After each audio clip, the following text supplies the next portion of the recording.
All right, everyone. Inside this bag is the very first bottle that Lohr has ever produced. And I'm really excited because today, on the day today, February 22nd, is actually the exact day that Lohr became a company, and it is now 50 years. So my name is Josh Baldovino. I'm the marketing manager at Lohr, and I'm joined by two very special guests. So hi, Dave Muret, our senior marketing director, and Jerry Lohr, our founder of Lohr. Congratulations, Jerry, on 50 years. Okay, I want to know, first off, it's 50 years. How does it feel? Well, I'm just glad to be alive.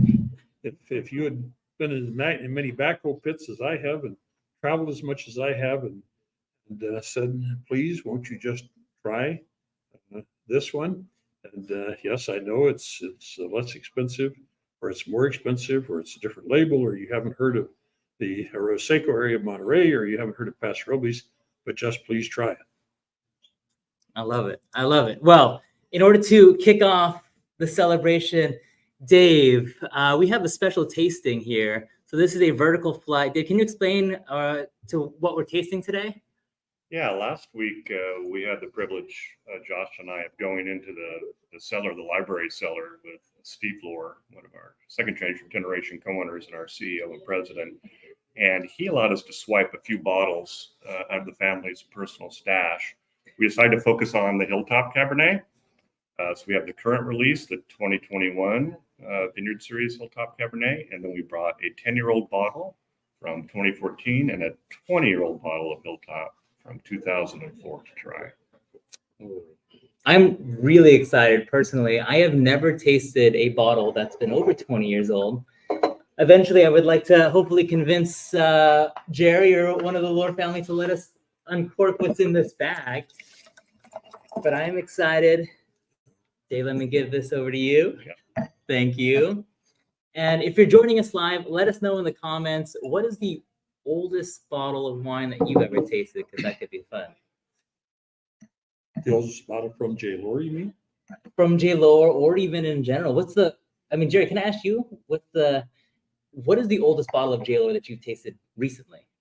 Oh, I haven't tasted recently that were older, because I'm worrying about the middle-aged ones and the younger ones and so forth. So the older ones, they're pretty good. So only when we have a special occasion like this do we test some. But we have quite a few in the cellar that are reserved, and I guess this could be a special occasion. But I'd rather taste some of our current wines and see how we've grown and produced and developed.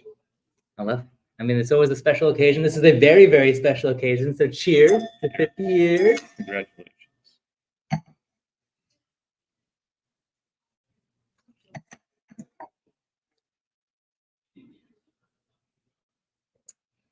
All right, we have a few of our Lohr folks on the comments. If you are joining us, whether you're on YouTube or on Facebook or even on Instagram, let us know in the comments. You can celebrate with us in 50 years. Maybe even share a favorite moment or memory that you've had with Lohr in the comments. I'd love to share those.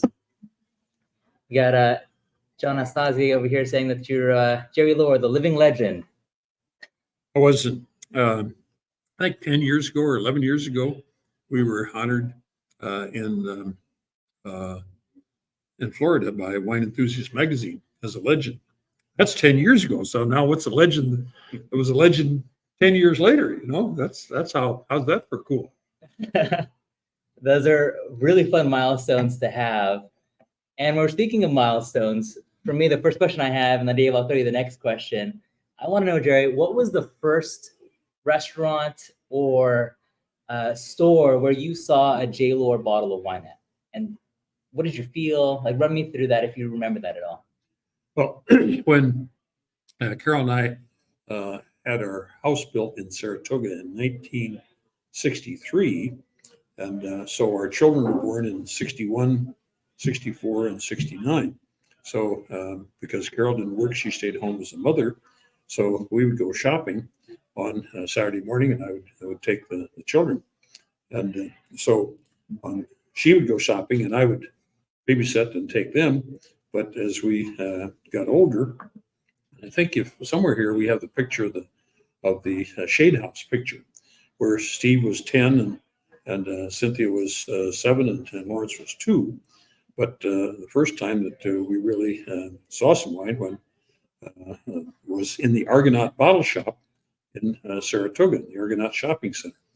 And so I used to go in there because the fellow that was the owner manager there would try to bring in Cabernet, because I was always mostly interested in Cabernet at the time.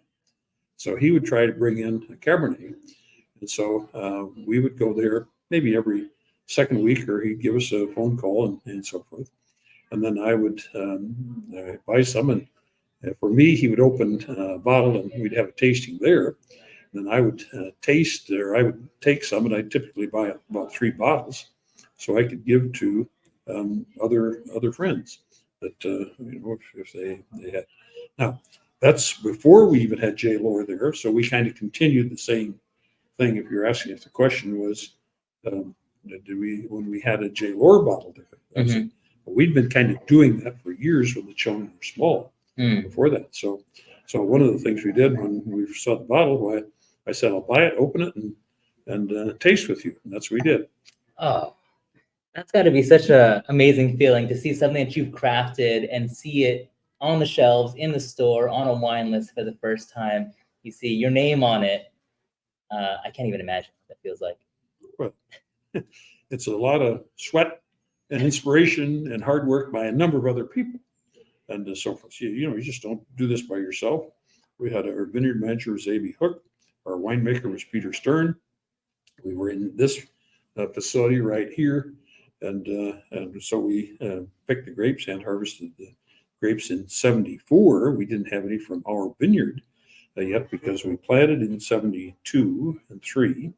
But we didn't take them up to stake, so we bought from the Lodi area for the '74 vintage, and so forth for our grapes. But we bought some other grapes, of course, from Monterey and from Lodi. So that was our true vintage was here 74 years ago. Well, speaking of that 74, Dave, can I pass this over to you for a grand unveiling? And Danielle on the backside, and she's responding to the comments down here. Let us know again. What was your favorite moment with J. Lohr? But we have here a bottle from the very first vintage, and you may be focusing on faces there. There we go. Perfect. Oh man, my Instagram Live folks. Yeah, well, one of the things that's interesting about this is the whole story in the back. On the first day of October 1974, we harvested 11 tons of Petit Syrah at perfect ripeness. 24.6 bricks we crushed and so forth. It's all handwritten by Peter Stern, who is our winemaker. And but there's another kind of an important story of this. And you see the brand name has always been J. Lohr, but Bernie Turgeon and I were partners. But the fellow at Paul Masson that advised us said, Turgeon is a little bit difficult. Lohr is a 4-letter word. And so we named the winery Turgeon and Lohr, as it's set up here. Produced and bottled by Turgeon and Lohr Winery, San Jose, California. Alcohol 12.6 and so forth. We're grape growers. This wine reflects our skill and devotion. The back label tells the story of the wine in this bottle, signature J. Lohr. So that was done for the 50-year vintage 1974. Man, that is a fun story. What do you mean it's a fun story? That's a real story, man. I know. That's the truth. But I love that it's a hell of a lot of hard work. But I love that you know every single aspect of that bottle. Dave, what questions do you have about that bottle? Because now as the marketing team. Right. And part of my job is sometimes to help with writing the back labels of that. That one's poetry right there, that very first bottle. Well, that's poetry. It's just the absolute truth. He says, we crushed the grapes and fermented them to dryness. The wine was aged in a combination of American and Yugoslavian oak barrels, and during the aging period, completed the malolactic fermentation. Since it has not been fined, one can expect some sediment to form thusly.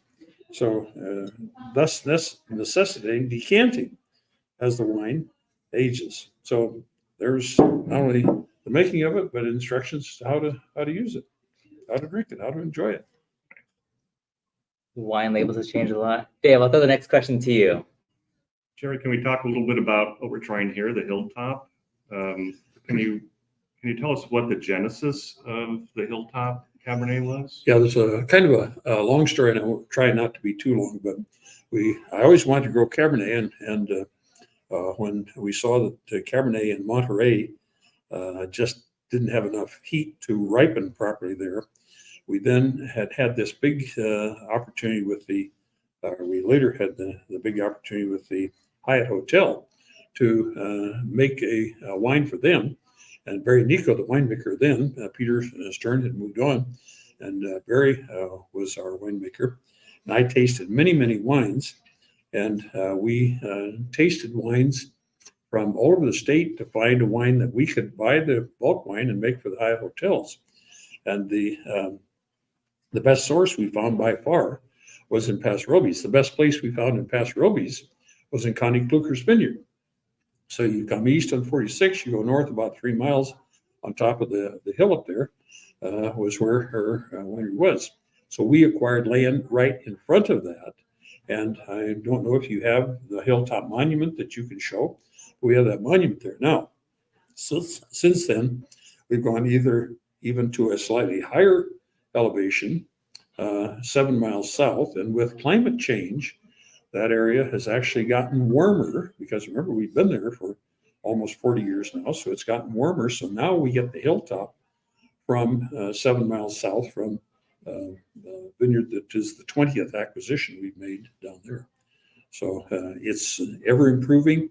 And so the 2004 Hilltop that we're going to taste a little bit, the 2014 are the 4 is from the original Hilltop. This is all from the final Hilltop. And as the 14 is from the original Hilltop. But we're constantly improving. It's one of the things at Lohr here, we always believed in continuous improvement, constant challenge, constant opportunity to have new barrels or new equipment or new grapes or new techniques, whatever it might be. I love it. That's well, I'm excited then. Can we move on to the next vintage? So, Jerry, you're saying for vertical tastings like this, you prefer to go from current to oldest. And why is that? The older ones are hopefully going to develop more character. So if you're judging the future of a child and you try to figure out at age 4 what he or she is best going to be able to do, or you check them again when they're maybe teenagers or about to go into school or about to go into the profession, you learn. So the young wines are based on what we learned from the older wines. So then we go to the older wines first because we expect a little more complexity, and when you're a little older, you have a little more hair, and you have a few experiences, and you've been outside in the dirt a little bit. See now, there's a very more complex nose in this one. I get. Yeah, You fellas get a more complex nose here. definitely.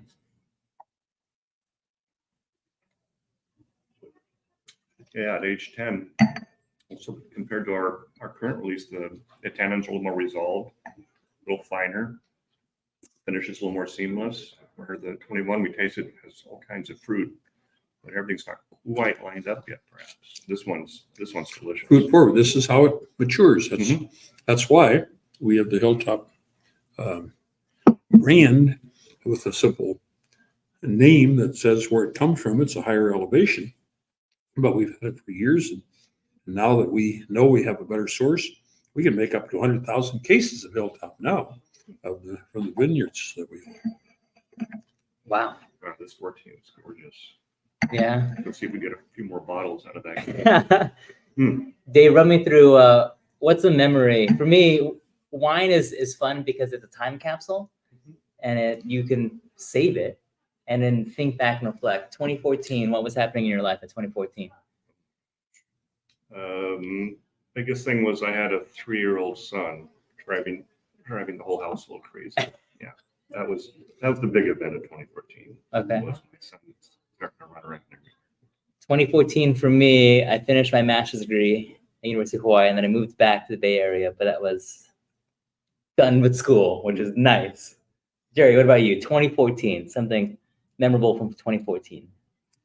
Gee, I'd really have to think about that a little bit because our children were out of school, and 2014 was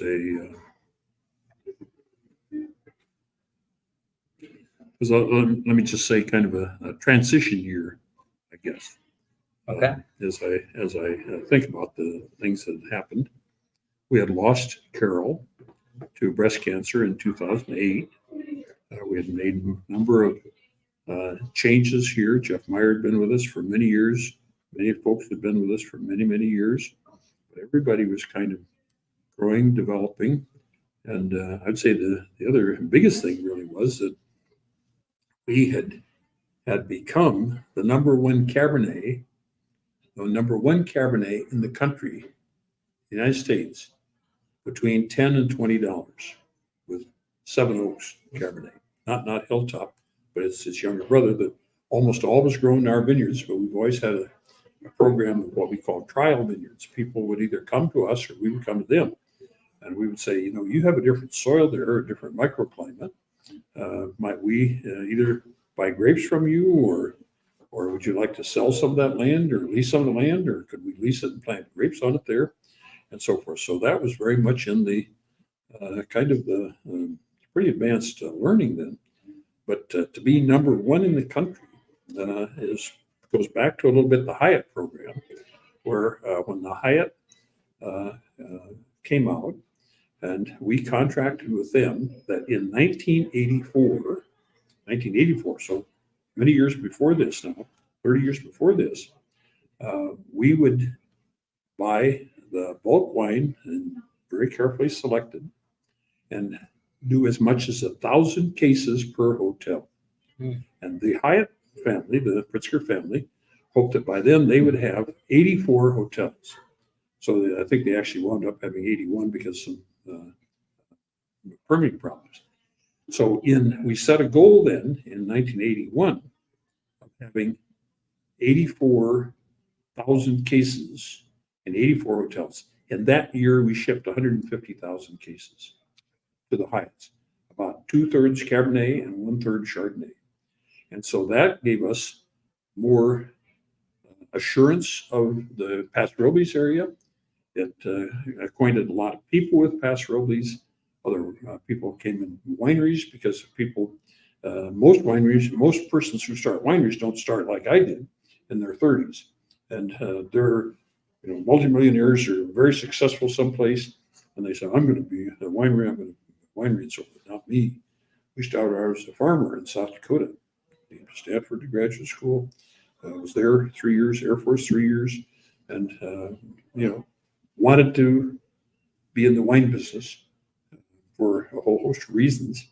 And I'm so thankful that so many people have not only helped make the wine, but many more people have enjoyed the wine and are buying it. So we're selling 20 million bottles a year.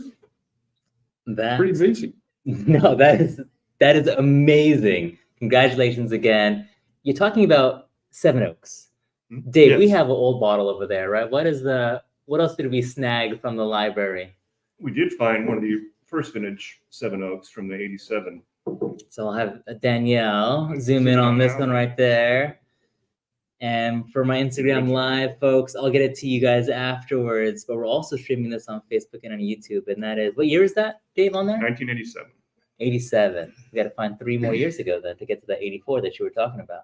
Well, this was what came. The 84 came before, and then we stopped the Hyatt program, or another company would take it over, so we could make our own wine. And this Hilltop or the Seven Oaks is what came.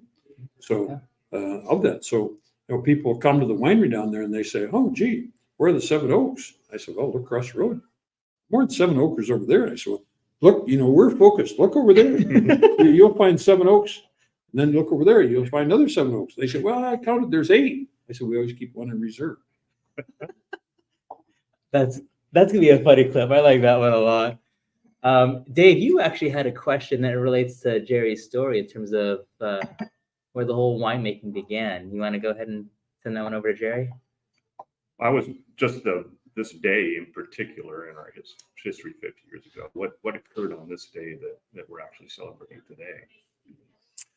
Well, we got the permit, and so that's the whole thing, because I'm a civil engineer, but undergraduate, graduate education, building is getting a permit, and when you get the permit for something, sometimes it takes a long time. When I started building homes in Saratoga in the 1960s, you could go in if you had a check.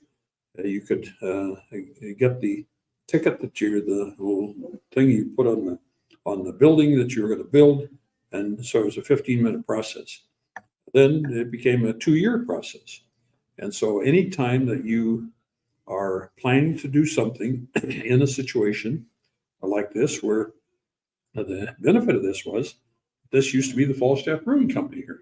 So the Falstaff was behind. They just built this building that we're in. It was only 4 years old when we first bought it. And so they had a tapper filling room here. And so we started, and we had all the refrigeration system and so forth. Here's our bottling line right here. There's a tasting room right there. There's a multi-purpose room here, kitchen there, offices, corporate offices here. So it's really fortunate to us to be able to be in this location. And Bernie wanted to stay here. He was going to manage the winery, and Bernie and I were partners for many, many years. And then he decided to sell out in the 80s. And so I bought it, and now my 3 children each own just under, almost precisely 25%, because we started in 2001 really to either gift or sell them, and they bought. So they own, Steve's president, his brand manager, and Lawrence is now president of Vineyards. And so I'm lucky in that all 3 children. One of the things that helped in that was that I got advice that, your kids, if they come to work too soon, they're going to want to be vice presidents. And then the people that helped you build a business, they're going to want to know, do I report to them, or how do I work this? How do I do this? And so I said to the kids, look, people in the industry that I respect and so forth say you ought to do something else for 10 years. All the kids did. So as I said, Steve was born in 61 and really came to winery in about 2002. So after the school and the various things, then they all independently decided to come to the winery, the vineyards, and so here we are. They're all off in different locations. They may be watching this. Steve is in Japan. Lawrence is in Las Vegas. Cynthia's in Southern California. They may be watching this. I don't know. But they're all hard at work. Well, actually, on that note, I would like to know for our audience, whether you're on Instagram, YouTube, or Facebook, let us know where you're tuning in from, because our second generation is out selling the wine. On that note, though, Jerry, we talked about the first account that you saw in Saratoga where our wine was. What was the first international place where you saw J. Lohr? Oh, gee, I don't remember now. We went to, really had our first probably in England, and it was really difficult to get into France.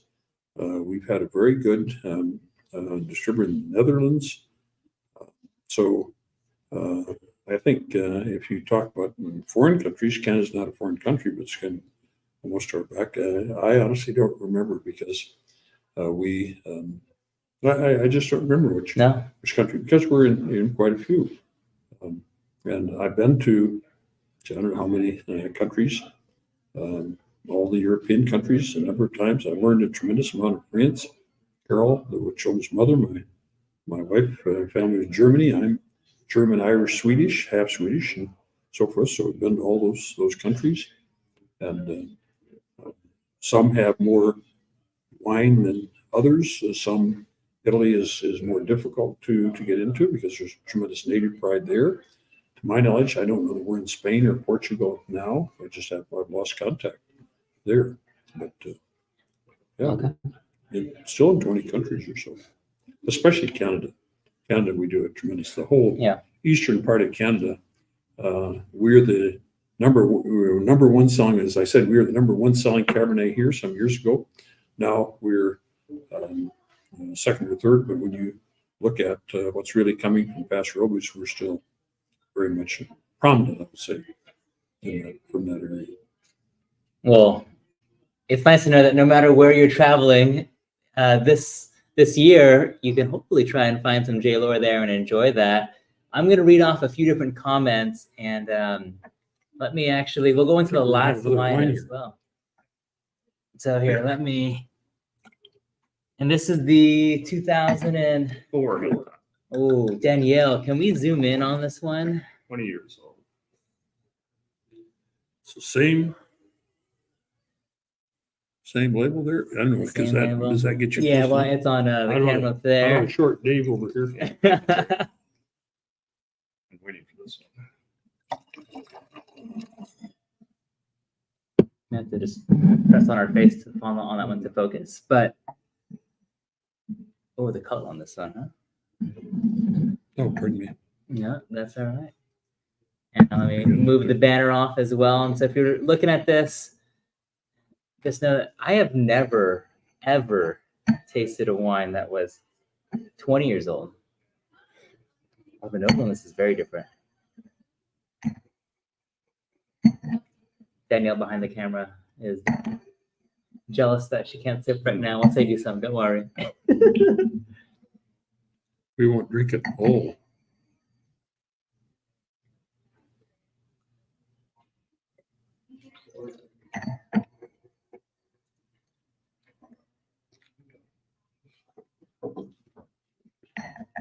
So what are you both noticing? I'll let the boss speak first. I think it's sensational for its age. I really like the maturity, and that's what we've seen, the complexity, and yet it's just I don't find any flaws whatsoever. Sometimes older wines will get a little off in one direction or another direction, but I haven't tasted one of our 20-year-old wines like this for a couple of years, probably. Just soft fruits. Mm-hmm. Just that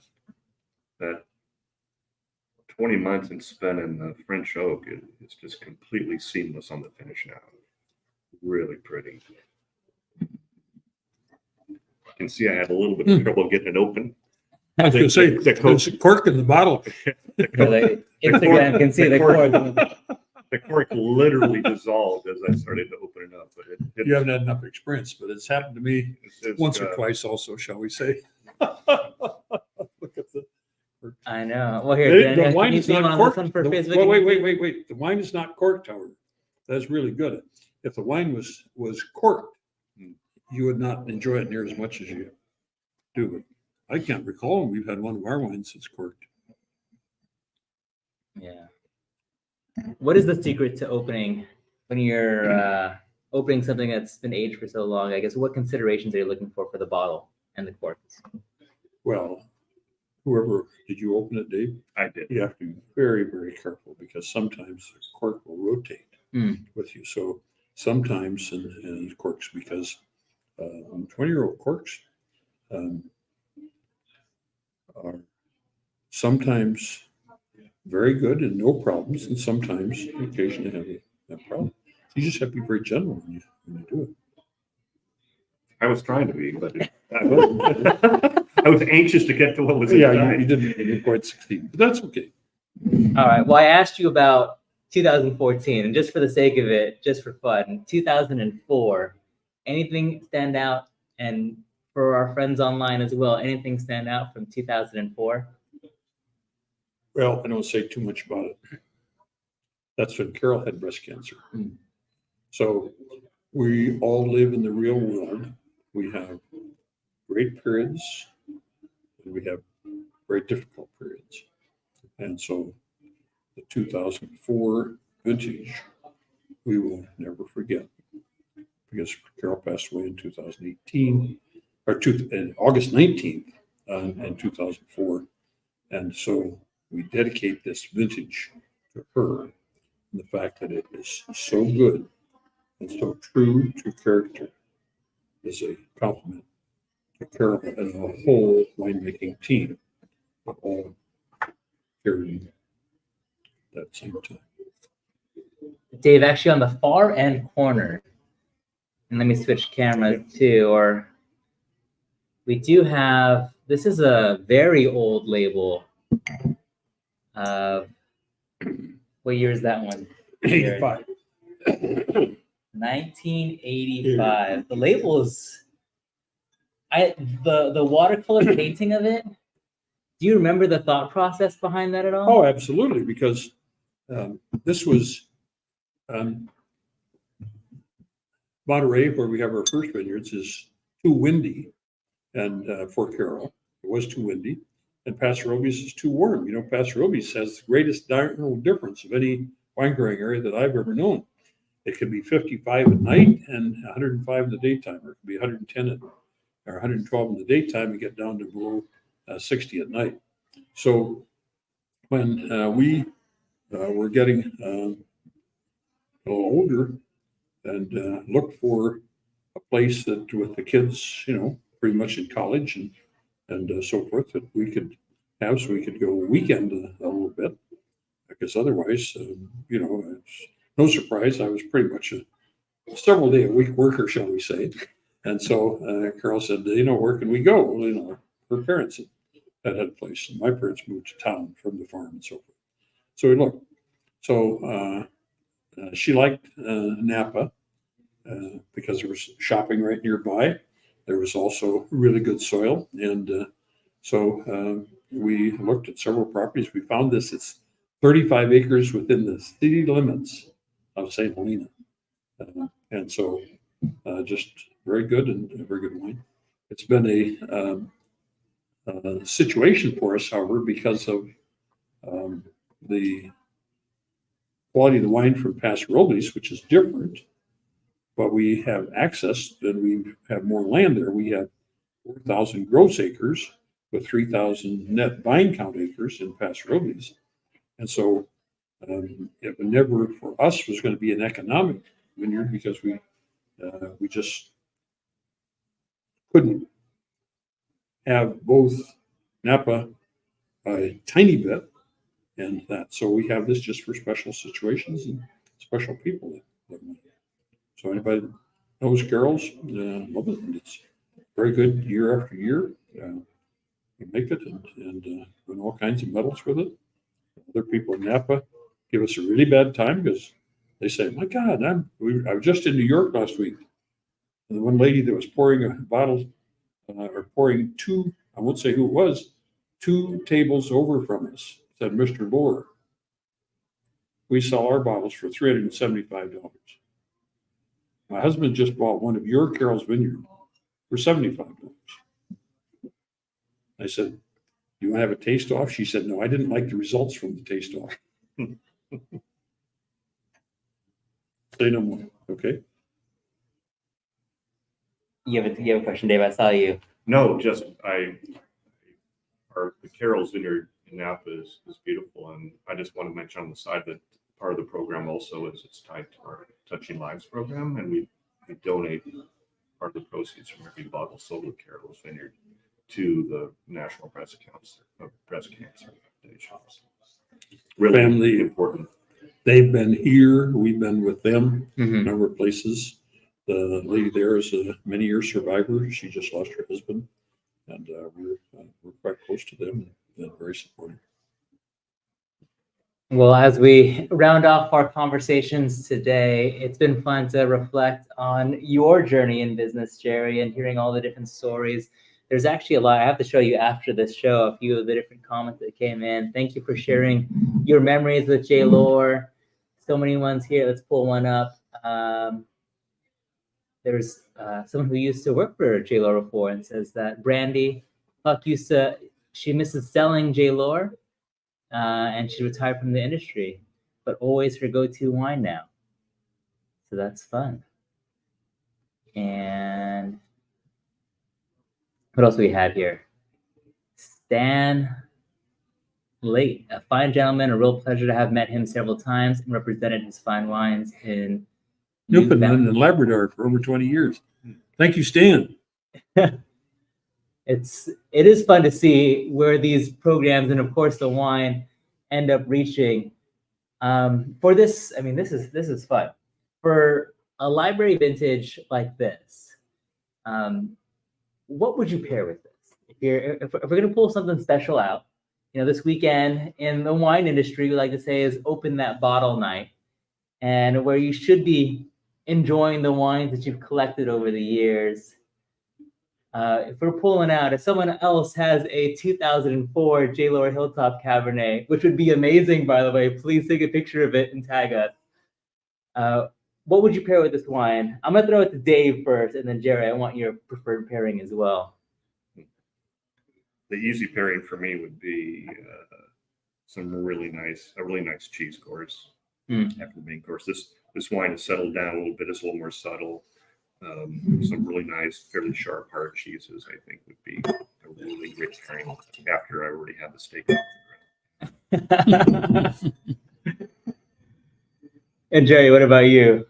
I'm a cheese liker. I would have a cheese that really you'd have to chew on a little bit to go with this. I would not want a simple one. I'd want a relatively firm cheese, probably an aged cheese also that has some character. I don't have any specific cheese. I come from South Dakota, where of course we produce cheese, or we grow cheese. Not that we don't have it here in California also, but the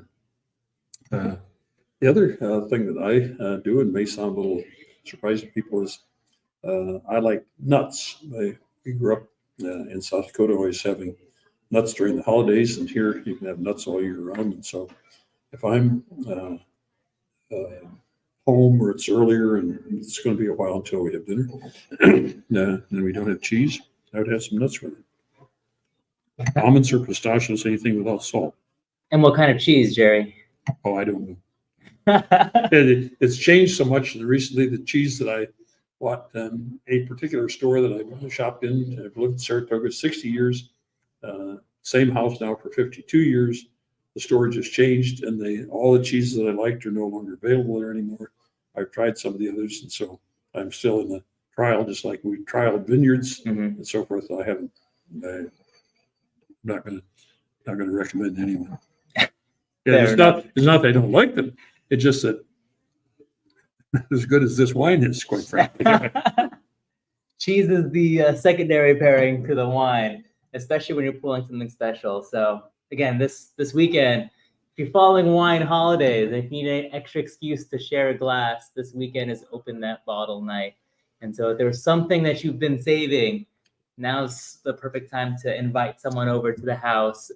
Finally open that bottle that you've been saving. Thank you, Jerry, for sharing these library vintages with us. I mean, this is definitely a treat for us. I know, Dave, when we Just were... be careful pulling the cork, for Christ's sake. Or get somebody who knows what they're doing. Well, there are not too many people have pulled corks from 20-year-old bottles, and so, but when it's a 20-year-old bottle, then hand it to your senior or somebody, or somebody that you think has had more. It's very careful, because it's a delicate thing. But this was this was so fun to experience with you, to hear the stories that you have as well. Jay, before I turn it back to you for one last toast to send off for today, everyone that's here, that's tuning in live, wherever you are, I mean, thank you all so much. This was fun. If you want to see us do more of this, and this again is a very special year for Lohr, so if you want to see us pull a different vintage, we were trying to convince Steve Lohr, president and CEO now, when we were trying to do some research for this live event, what bottles could we open? And Jerry, I would like to do a tasting of the decades with the family. I think that would be a really fun thing to do, especially for this year. Just pull something from every year just to talk about memories. Oh well, that can get to be a bit heavy. The thing that I would like to do is to do one like every 3 years or every 5 years or something like that. So we had a little, pardon the expression, taste of it here by having a 21, a 14, and a 4. But the other thing is there's all this talk about, well, this is a good vintage or that was a good vintage or not good vintage.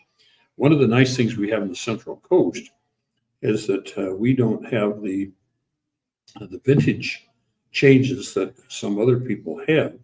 So ours has been either an evolution of just with new clones, new barrels, different rootstocks, different farming practices. For instance, we're using much less irrigation water than we did before. We prepare our soil. We choose soils differently. And so the thing that I think we normally see, and that's why it's, I don't know how Dave chose here the 2004, but we see that we're just in this continuous improvement because of all the things we do. So sometimes when you taste a lot of older wines, you will, in my experience before, and while I was still in Stanford Graduate School, we started tasting some older wines. The older wines then were sweet. So it just didn't make sense to taste older wines at all at that time. And so now with tasting older wines, I wouldn't keep them more than 3 to 7 years or something like that, because we constantly get better. And we've had cork problems. We are switching now Chardonnay, coming up in another month with a screw cap for just the Riverstone Chardonnay, because we just kind of gave up on the cork situation there. So I would say taste 3 or so, depending on how many people you have there, like whatever you have, but so you kind of see if you see kind of the maturation. I love it. And as we prepare to send off here, if you like these and you want to see more of these, our next one, as he's talked about Chardonnay, it will actually be on first day of spring, which is March 19th. And so we're going to be tasting through, we are repackaging our flagship Chardonnay, our Lohr Estates Riverstone Chardonnay. So mark your calendars now, or of course, follow us on social media, wherever you are following us, and we'll post about the event, and we'll be building live bouquets while tasting through Chardonnay with Kristen Barnheisel, our winemaker of white wines, myself, and then Shasta Krasnovitz, our graphic designer. So that'll be a fun spring event. But Jerry, this was truly a fun experience to share with you. Dave, do you have any send-off words before I pass the baton back to Jerry for one last toast for the 50th? Just happy birthday, Lohr. Some wines. Jerry, any last messages for? Well, to me, the biggest joy has been working with so many people, not just all the work that are our coworkers here, but we just had Charlie Marinoff in the same room here 2 weeks ago, and the people that we've known and worked with over the years. The sad part is that I'm 87 years old now. And when I started, most of those people were older than I. There were a few, but there have been a number of people we worked with that are younger than I am that have passed away. So the really sad part is that a lot of people that we worked with are not here. That's why I say, enjoy it while you can. Thank you. Thank you. Well, thank you, everyone, and cheers, Jerry. Cheers. Congratulations on 50 years. Thank you. Thank you. And for everyone who's tuned in, thank you so much all for tuning in. Share this, share the wines, open something special this weekend. And thank you all for tuning in. We'll see you all next time.